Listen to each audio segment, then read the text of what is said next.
Joining us now from Capitol Hill is Politico congressional correspondent Rachael Bade. Rachel, lawmakers obviously are reacting to that incident today. Our own Nancy Cordes actually asked Speaker Paul Ryan about it. Let's listen to that, and then I'll get more reaction from you. Given what happened last night, should Greg Gianforte withdraw from the Montana House race? Well, first, let me just say, physical altercations there's never a call for physical altercations. There is no time where a physical altercation should occur with the press or with just between human beings. So that is wrong, and it should not have happened. Should the gentleman apologize? Yeah, I think he should apologize. I know he has his own version, and I'm sure he's going to have more to say, but there's no call for this, no matter what, under any circumstance. The people of the state of Montana are going to decide today who they will send to Congress. If he wins, will you seat him? If he wins, he has been chosen by the people of Montana, who their Congress is going to be. I'm going to let the people of Montana decide who they want as their representative. Rachel, what other reactions have you been hearing on Capitol Hill about this? Yeah, so 2,000 miles away here in Washington, it's definitely everybody's gossiping about this, I can tell you. The interesting thing about Montana is that it has been held by a Democrat for almost 2 decades. Trump won Montana by nearly 20 points, but now Republicans privately are freaking out about this. They're worried that today, the day of the election, people are going to jump ship and support the Democrat and send a Democrat to Washington. You just heard Paul Ryan. It's really interesting to see how partisan politics is coloring the way people are reacting to this. This guy was charged with assault, right? We have people who were eyewitnesses to this. People have written about it, tweeting about it. The reporter has given his account of this. And yet we're seeing a lot of Republicans say, I'm not willing to blast this guy. I think maybe the media was being too aggressive. A lot of Republicans told me that this morning. You just heard Ryan, who said it was unacceptable and that this guy should apologize, but is not calling for this guy to withdraw by any means, and is saying that if he's elected, he's going to welcome him in Washington.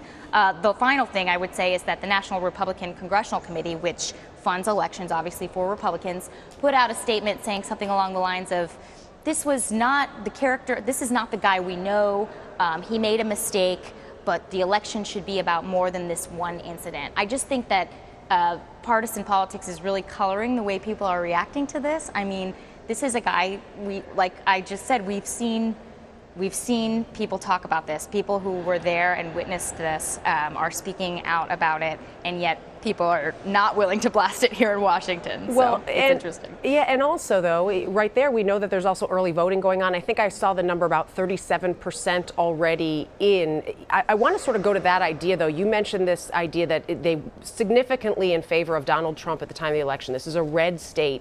Should we see the Democrat win here, or even a closer race than some are predicting, what does that tell us going forward?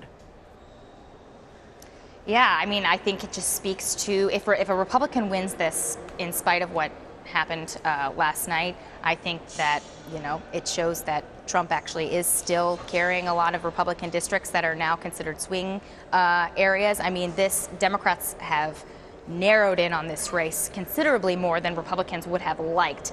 For the first time in a long time, they actually have a shot at winning Montana. So if the Republican ends up winning, I think that just shows that Trump is still strong and is still carrying Republicans.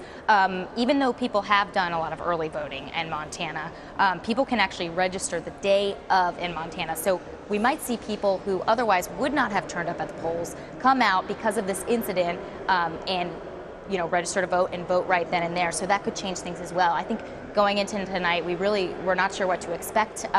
It was already going to be a toss-up, even more so now, I think. But we'll just have to see, what voters decide in Montana. Yeah, it's sort of the idea that the rest of the world is wondering, why should I care about Montana? Maybe it is just to see where things stand in regards to the support of President Trump right now. Now, Gianforte was being asked about the CBO report when this alleged incident happened.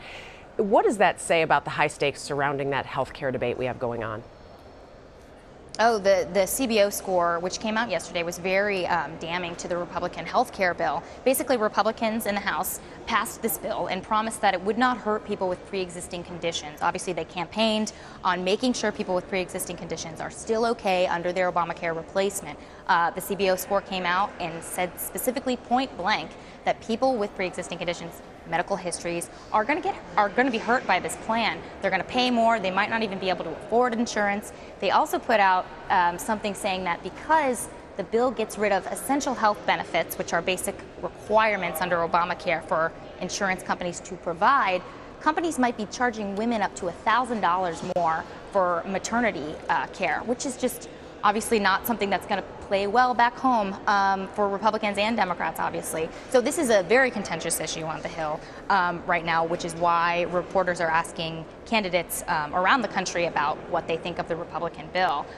Paul Ryan was asked about this today in his press conference, and the way he answered it was sort of by changing the topic and emphasizing in the report that it would save $100 billion from the deficit and also would bring down premiums. Yeah, this debate is not going away. We will hear this every day as we are hearing more news regarding Russia every day and the Russia investigation relating to that scandal. One of the latest things is the New York Times reporting that top Russians spoke of ways to sway Trump advisors. Now, you wrote that Speaker Ryan and also Senate Majority Leader McConnell are taking a cautious approach. The words you used, tiptoeing around it or simply avoiding it. Why?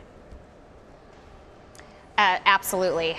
We leaders do not want to talk about this, plain and simple. You hear a lot of rank and file, a lot more rank and file than before, coming out, Republicans coming out and saying, okay, we need a special prosecutor, which they obviously have a special counsel now, saying this looks fishy, we need to get to the bottom of this. But when it comes to the Republican leaders, Paul Ryan, Speaker Paul Ryan in the House, Majority Leader Mitch McConnell in the Senate, they're really not, they don't want to talk about it. They avoid it.